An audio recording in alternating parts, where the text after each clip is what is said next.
All right, gentlemen, welcome to the 2025-2026 Gentlemen's Football Association season. Woo! I that that felt good. My nipples are hard. Same. I got a chub right now. Wow. I am so pumped. Football is back. We just wrapped up our free agency draft. And I guess we'll start with just kind of recapping what our thoughts were on the free agency draft. Rex, I'll let you go ahead and talk about what you thought or your reactions to the free agency draft. It was wild. I mean, it was literally, there was so much, there was a lack of value on the board. Like, guys were getting paid that shouldn't have been paid what they were paid. It truly was just, I don't even know. It was chaos. I mean, it was like if you bid early on great players, you got them at a decent price. I felt Ja'Marr Chase didn't go outside of he didn't go for 300. He went for what did he end up going for? 230, yeah, 240? He went over value, but it wasn't crazy like the year before. No. I mean, and then you've seen I don't even know who else was that. Christian McCaffrey didn't go out like astronomical. Trey McBride didn't go astronomical. Guys just kind of got to a limit early on. Everything held to their pretty close to the estimated value very, very early on.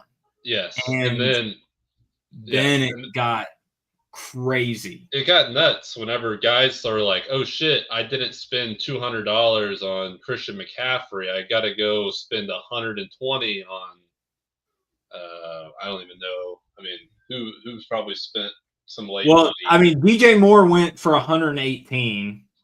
That's my point. I mean, I would rather take one Ja'Marr Chase over two DJ Moores. Yeah. I mean, if I'm being honest. Yep. So it's like it was very interesting. And then there was actually a couple really nice snipes at the end of it, where guys were just kind of filling some spots. It was kind of just all over the board. With you had some places that they found a little value. You also had places where there were some major overpays, and then there was guys that went for what they probably should have. So it was kind of a mind fuck, if we're being honest. Like, you kind of had to go in with the strategy of, I'm getting this guy. I don't care what the price is I'm paying. Yeah, and if you didn't go in with that strategy, much like I did, right? I knew probably going into this free agency draft, at least my strategy going in was, I want to try and find some value, to try and find some guys that I can put on contract, roll into the next year, and not necessarily tank, but at least have some value going into 2026. I was looking at, the shell of a team that was mine going into the free agency draft. Realistically, there's no way that I can, fill a roster, a super competitive roster with the money that I have. So let's try and find some value. And boy, did I not find it. So, yeah. Yeah, I mean, I was really, like I said, Ja'Marr Chase went for 232. CeeDee Lamb went for under 200. But then you get down here and it's like, okay, there was Jerry Jeudy that went for 105. Tony Pollard went for $71. Chuba Hubbard, 119. DJ Moore, 118. James Conner, 119. To me, that's for guys that should be depth pieces or flex pieces. That's a lot of money to pay. Yeah, and it's and it does a couple of things where it hinders your ability to put contracts on guys that you really want to because you probably had to overpay for them. And then at the same time, it, the franchise tag in general is, what is the franchise tag at now? well, if you were going to look at, I got it here. So wide receiver is now 216, which is basically going to have to be, CeeDee Lamb, Jamar Chase caliber. 216 is not terrible. 216 is not terrible. They have to be a top 5 player. 100%. Running back is 178. I think that's actually down a little bit from last year. QB is higher than it's ever been, 145. Because I don't know. 145 is a lot for a QB. I get we're super flex right now. And tight end went up again to 94. And kicker is at 9. So that's Torbeck. Oh, that's me because I bought Brandon Aubrey. I spent almost $50 on Brandon Aubrey, but hey, he prints dollars. So okay, let's get into the actual power rankings here. Yep.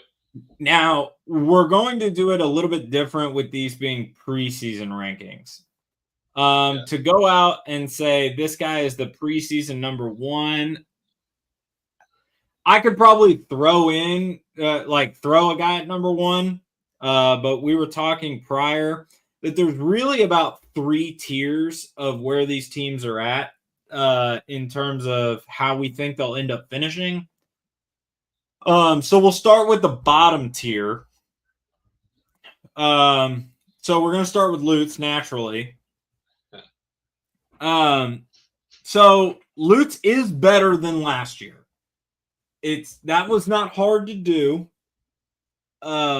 Finished second to last year, and he does have some pieces, but is severely lacking in the wide receiver market. And he has 1 starting quarterback. He does have 1 starting quarterback. He took Jameis Winston super late into the free agency draft for $1. I don't know what the thought, I don't know. It's the older Joe Milton, so he needed to have somebody like that on his roster, I guess. Yeah, I don't know. This is probably on paper the worst team, I think. Yeah, I will be the glass half full guy. I mean, he does have Bo Nix, who looked great last year. DeAndre Swift could be really good in Chicago. And then, he does have Sam Laporta and RJ Harvey, but it really falls off after his starters. I mean, he doesn't even have a full starting team right now. I mean, he's probably going to have to put Jordan Addison on the bench, put in Tet, and he probably should be trying to trade for a quarterback or at least somebody that can throw the ball for that super flex spot. Yeah. I think he could compete. I don't know. Michael Pittman doesn't really do much for me, but at least he has a team that he can throw out there. Right now, I don't even think he has a team that can compete. No. I 100% agree. Yep. Also in the bottom tier is going to be the Bond County Coonhounds. While I think that we will catch teams on bad weeks. We can still, this is a team that could still put up points as it sits right now. Let's see, what are we technically projected? Technically projected 111. So, if you go over projections and somebody has a down week, could still, it could surprise somebody. Definitely going to be pretty interesting. And I think you have some pieces here that if you do get into a sell mode, definitely, I know AJ Brown could be somebody that would be interesting to some people. I think Terry McLaurin's only on a 1-year deal, correct? Yeah, I've not attached any contracts yet on Yeah, purpose. and honestly, Terry McLaurin, I mean, how old is he? 29? Yeah, he's probably not a guy you're giving like a 3-year deal to. No, I was thinking probably But max. these guys could hold some value down the stretch where guys would want them on their team going into the fantasy playoffs. So even if you get to week 10 and you're 4-6, you have a piece or two you could sell off and still go for it if some of your younger guys start to produce, or you know it's not all doom and gloom for the Bond County Coonhounds in my opinion, but there definitely could be a shift in philosophy through midway through the season, and you could sell off and still make the playoffs. Yeah. And I mean, I'm willing to beat teams right now too because I don't own my own pick. So Yeah. I have no I have no interest in losing on purpose. So I'm gonna go try and win every week right now. So that's the strategy right now as it sits. Add pieces where we can and try and play spoiler a lot of times. Yeah. So I think the last team, and we talked about this, that's probably in that lower tier is going to be the Bear Boobs. Now, this is the upper echelon of that bottom tier. Yeah, I think this team could be salty, sneakily salty. Yeah. I mean, you look at the flex spots, those guys, both of those guys could be top. Well, Chase Brown probably is a top 10 running back. He is. Jameson Williams is on that cusp of he could be a breakout. He could also be a guy that averages 7 points a game. Right. It just depends, Yeah, there's definitely some questions at wide receiver depth here. Now, I mean, obviously has Mike Evans, in his but has yeah. historically dealt with hamstrings injuries. It's almost certain that he's going to miss probably 2 or 3 games this season. I don't know the last time that he's actually played an entire full season.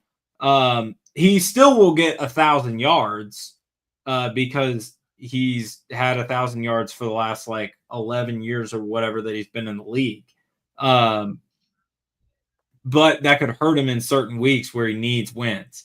Outside of that, he has Nico Collins, Darnell Mooney. We talked about Jameson Williams, but I think is lacking major star power at the wide receiver position, which is, obviously something he could definitely add as well. Yeah, I mean, I think this team could get off to a hot start. Kind of find themselves at a 3-1 or a 4-2 or something like that. I think this team could get off to a hot start. But yeah, the long-term health is a little scary. And schedules matter a lot too. He's going up again in week 1, going to have another very salty team in the Cali Pigs, but then has to play the Beecher Creatures, and then has the Shadow Troop. I mean, I think that he realistically could probably be looking at 2-1 after week 3. And maybe runs into a 3-0 start if he catches the Creatures on an off week. But the Cali Pigs are nothing to shake a stick at either. And I guess that moves us into the second tier. And I would put all of these guys would be the guys at the end of the year are fighting for those last few playoff spots that want a seat at the table come playoff time. And those guys we mentioned earlier, the Cali Pigs have retooled. They have definitely garnered some pieces, and they're still adding. So the Cali Pigs are definitely going to be a team that you can't look past anymore. Yeah, and I think this team is really dependent on if they can add to the wide receiving core. Mm-hmm. Their wide receiving core is probably the weakest, in my opinion. I mean, I think the running backs are solid. I mean, Cal Pitts is a little bit of a wild card. Should be freaking good this year, but it's also Kyle Pitts. But yeah, after Stephon Diggs in New England really doesn't scare me much. Juwan Jennings is a diva right now, and then I mean Debo could be good. I don't know, but I think if he adds at the wide receiver position, he's probably going to be really tough to knock off week to week. Yes. Playing Ryan is going to be annoying this year, I think, because he's going to have some really good weeks. He's going to have some really bad weeks. Yeah, I agree. I think the floor for that team can be very low, but is not a team that you're going to be able to just skate past either. No. I agree with that. The next team that's going to be in the kind of in the hunt category is going to be the Clark County Crusaders. This team, I think, is probably the best in this category. Yep. Brock Purdy at the helm, along with Jordan Love, who's again on a very incredible contract, and he's going to have him until 2027. And he appears to only be improving. Christian McCaffrey, Isaiah Pacheco, can't really complain about that running back duo. Doesn't have a true wide receiver one, but has a lot of contributors.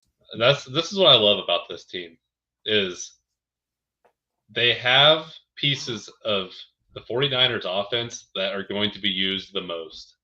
If McCaffrey can stay healthy, that's a top 5 running back. He has the best tight end, or was the best tight end in football last year. And then he's got these nice pieces of Isaiah Pacheco. He has Devontae Smith, who I'm not saying he's a wide receiver one, but he is a good wide receiver. T. Higgins is a good wide receiver and one of the best offenses in football. Cortland Sutton was great last year. And Jalen Waddle, he's a little bit of a wild card, but can absolutely bounce back this year. This team, I think will be a top probably 4 team at some point this year. That's my hot take. I think this team, if healthy, is going to be really good. I think that if you're going to have a team that's in this middle tier that's going to jump to a top tier team into like that top 4 situation and possibly competing to win a division, I think that this is going to be the team that surprises us. And look at his depth. I mean, he has good depth. Yes, 100%. I know Ayuk's hurt. He's probably going to put him on IR, but Godwin is probably going to get to play in the first 3 weeks. Jacoby Myers is good. Jake Ferguson is good. DeAndre Hopkins is old, but if he has to like on a spot week start him, it's going to be in an offense that's going to be around the end zone and could run into a touchdown. I mean, yeah, and I don't know what it's. And he has the backup to Saquon Barkley. I don't want to say it, but he was on the cover of Madden this year. Yeah, you're not wrong. No. All right. Is this the last team? Yeah, this is the last team. Okay. Last team in this tier is going to be the St. Louis Looters. The St. Louis Looters are he does this every year. Okay. Now I'm going to get ahead of this, Rex, because you're going to be one that's going to be very, very critical of this team. Torbeck is a numbers guy, and I will give respect to the numbers. Okay. It looks not good on paper in terms of being a top tier team. But I will not count Torbeck out because he will find a way into the playoffs. Yeah, I mean he probably will, but damn, this we do have some great comments in the chat if you want to pop this up. Oh, yep. Looters are mid. Cat food. Dummy ball at its finest. I mean, I don't even have to say anything. The chat has me. I don't know. This team give me Dylan's team times 2 over this team. Yeah, yeah. I mean, Agreed. I had Zay Flowers. He was a headache trying to start. Xavier Worthy is, he is good. He's in a good offense. Brock Bowers is elite. I will give him that. But then like DK Metcalf, we don't know what to expect in Pittsburgh. I mean, we don't even know what to expect in LA with Devontae Adams. I mean, Devontae Adams is how old at this point? 32. I mean, feels rejuvenated. Yeah, until one hit and his hamstrings fall off. I mean, and he's got Alvin Kamara. This team could be the all-injury team. Well, and you also have to keep in mind too that with the Matthew Stafford question of him being injured or not is going to play a huge role in both Devontae Adams and Kyren Williams' success. Well, Kyren Williams, it doesn't matter because he has every single running back in LA. But if they're not going to be around the end zone as much, and they're throwing the ball the majority of games because they're down. Kyren Williams isn't necessarily a receiving back. No. Yeah, I mean, Michael. Lots about Tommy got for him. I will say he does have some good depth. I mean, I like his bench pieces, but I mean, yeah, he does have Ken Walker still sitting on his bench. He probably is one of the deeper teams in the league, but as we say, depth doesn't win you championships. No, it doesn't, but it might get you in the playoffs. It might get you in the playoffs. That's true. And it can build your team for the years to come if he decides to sell. Yeah. Okay. I'm not all a hater on Torbeck all the time. I do think his team has some quality spots, but I think that this team could be really bad if they get all hurt. All right, let's move into the upper echelon. We'll start with the defending champs, the Dallas Dragons. He's coming in hot with Jaden Daniels, Jahmyr Gibbs, Saquon Barkley, Justin Jefferson, JSN, Travis Kelce, Garrett Wilson, ETN, and Kyler Murray in his super flex right now. He just added Javonte Williams before the stream, who's going to be the lead back in Dallas. So, I mean, this team is going to compete again. It's no secret. It's very top heavy. I agree that they're top heavy. I would have a question about Justin Jefferson with the JJ McCarthy throwing him the ball. Yeah. That's a question to be had. Travis Kelce just got engaged, so we might see a boost there. Or a dip. What? Or a dip. Or a dip. If he's so deep in the puss, he gets lost. Garrett Wilson, with Justin Fields throwing the ball, I don't know. But Jaden Daniels, just gets better. Jahmyr Gibbs and Saquon Barkley are going to carry this team this year, I think. That's the scariest combo of anybody's team. That team, those guys could single-handedly go off for 30 points each. And win him weeks, yes. And then you still have to deal with Justin Jefferson, Jackson Smith, and Jigba, and those two quarterbacks. Yeah. This team could break a record this year of points put up in a week. Yeah. Hey, let's not forget he does have Deshaun Watson. Best contract in the league. You know how All right. quickly that went from the best contract in the league to the worst contract? Well, it's not the worst, but It's not the word. Yeah. I it mean, fell off a cliff. yeah. Okay. Let's move to the Huntsville Hitmen. Very scary team here. Joe Burrow, gonna compete for another MVP this year. And he's got the stack with Jamar Chase. That's gonna help a lot. Devon Achane, I think, is going to be the best running back in the NFL this year in terms of fantasy points. You heard it here first.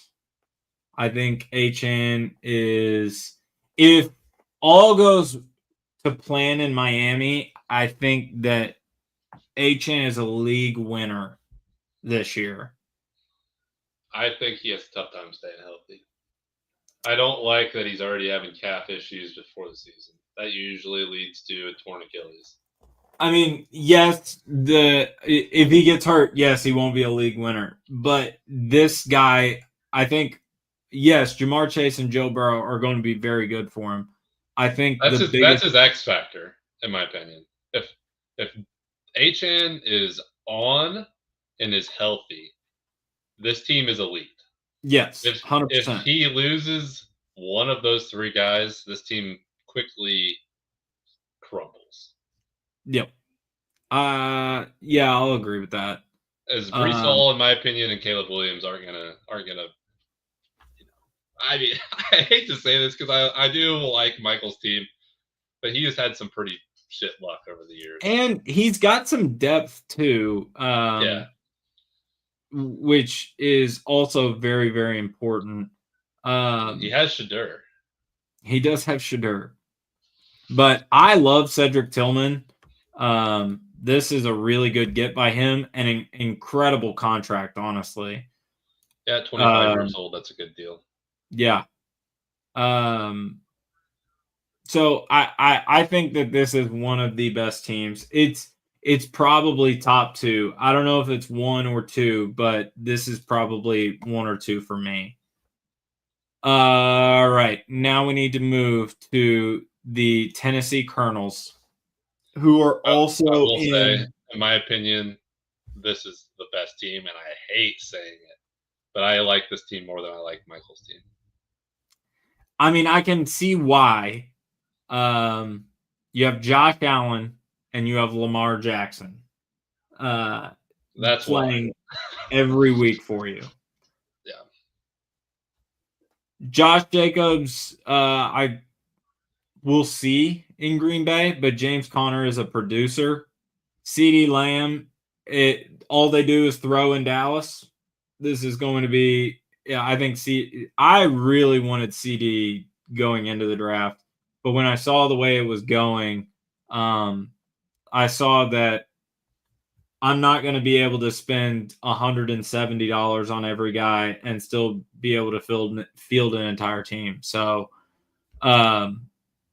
I think CD is going to be huge for him this year. Brian Thomas Jr. is fun. Njoku is honestly probably will be big in Cleveland this year. If Flacco's healthy, Njoku will be good. Yeah, and still has CJ Stroud down here as a backup quarterback. Yeah. I don't know what's his depth look like. I haven't really looked at his depth. It's okay. MHJ, very old Tyler Lockett. I mean, but having Marvin Harrison as your first guy off the bench with Igbuka being kind of a wild card, I think he's going to be really good personally. Is solid. I think this team is really good, and I think it's a team that could win a championship. I agree. I think it's a team that absolutely could contend. I'm not very happy I have to face them week 1. I need my guys to get warmed up. That is going to be a marquee matchup. That is a fun matchup for week 1. And then that leaves us with the Beecher Creatures, the runner-up last year. bringing back Jalen Hurts, Bijan Robinson, Jonathan Taylor, Amon-Ra St. Brown, Puka Nacua, Trey McBride comes back in free agency. Brought a whole lot of guys back, and you have a lot of depth. Yeah, on this team, a ton of. You are probably, in my opinion, the most bulletproof right now when it comes to. Now, obviously, if you get like one of your massive guys to go down early, there's a dip. Yeah, there's a dip, but if Drake I can make moves. That's the thing. It's like I have picks still. I still have 2 second rounders. I still have 2 third rounders. I have a full ass team.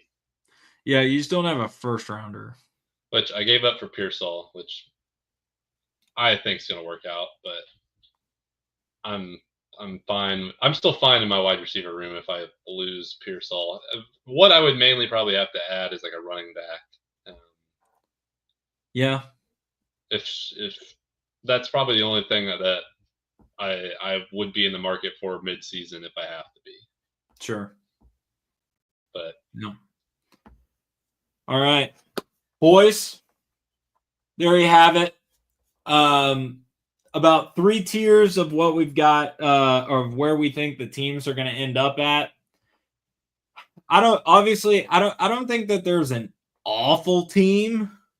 I think there's a significant gap between the top dogs and the very bottom, but I don't think that it's going to be as significant as last year, unless we just have, unless we're losing on purpose. So I am very excited for the first game of the year. I'm just ready to start watching football again. The fact that it's football season just gets me going.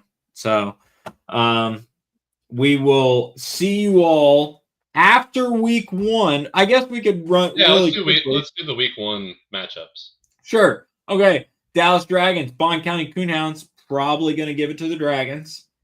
But if we're going to get Dragon, I like that it's week 1. This is going to be a good matchup. Cali Pigs, Bear Boobs. I'm probably leaning towards Sam. Yeah, I'll lean towards Sam too. I like Ryan's team a little bit, but I think the Boobs come out hot. Yeah. And Beecher Creatures, Tennessee Colonels, a potential Super Bowl. Are y'all in different divisions? We're in the same division. Same division. So I think it could still shake out to where you're. Yeah, I don't think it matters on division. It's just basically top seed from each division gets the number 1 seed. Right. So could still be, especially if he's number 3, then he could. Yeah. So it could be a Super Bowl matchup then. So potential Super Bowl matchup here early on. Beecher Creatures, Tennessee Colonels. And then we have one of our salty teams, the St. Louis Looters, going up against the Huntsville Hitmen. I'm probably leaning towards the Hitmen here. And then I think the Crusaders stomp the Shadow Troop just because. Give me the Looters. You want the Looters against the Hitmen? Give me the Looters. Give me the Looters. I guess if I'm gonna pick a team between you all. Yeah, you gotta make a pick here. I think I'm going. Oh man, I think I'm going Colonels here. Fair enough. Yeah, man, and the Colonels are gonna start out. The Colonels might start out 3-0. I think is what it's looking like. And then we get another really good matchup in week 4. But I think the Dragons. No, they could start 1-3. I mean, if we surprise them, and it's possible, and then the Hitmen beat them in week 2. The Crusaders. They could start out 0-4. Dragon has a rough schedule to start Man. Yikes. In week 5, I mean, Sam is going to be weaker, but Dragon might have a rough start out. Who knows? He could also be 4-0. He absolutely could be 4-0. The fun, All right, the fun of boys. fantasy football is you just don't know what's going to happen. I'm so ready for it, though. All right. We'll catch you all after week 1 for the official numbered power rankings.